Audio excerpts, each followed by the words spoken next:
Alam mo, simple lang naman ang buhay. Kapag ayaw nila sa'yo, hayaan mo. Kapag sinisiraan ka, hayaan mo lang.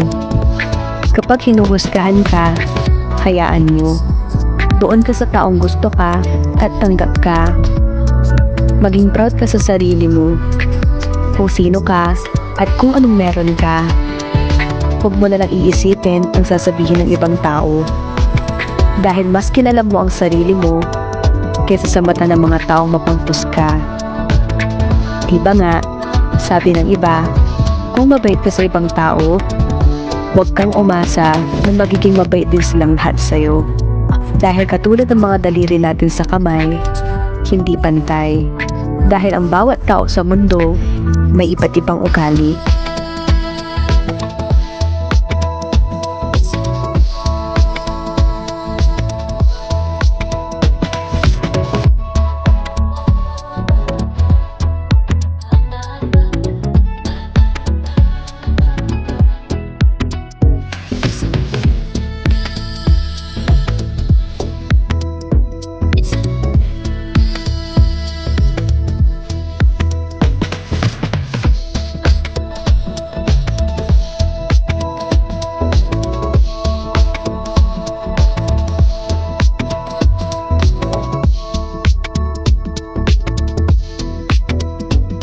Mape-pressure dahil hindi naman contest ang buhay.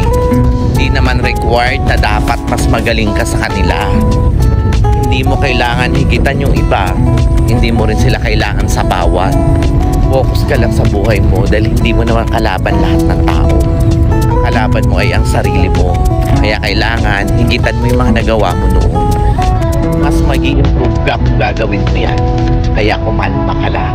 Relax lang.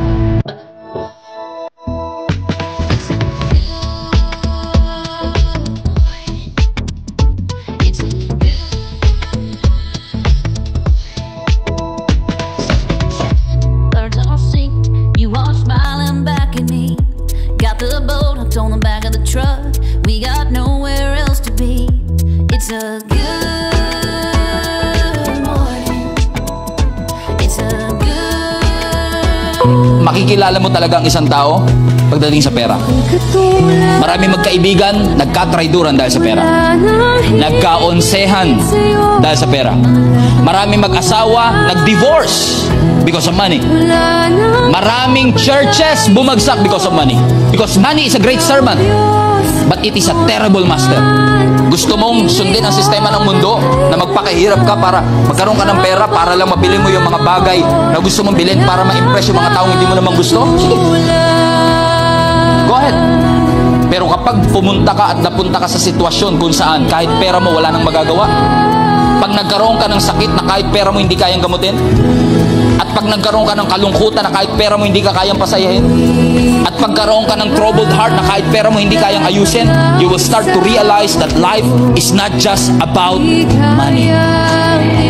You need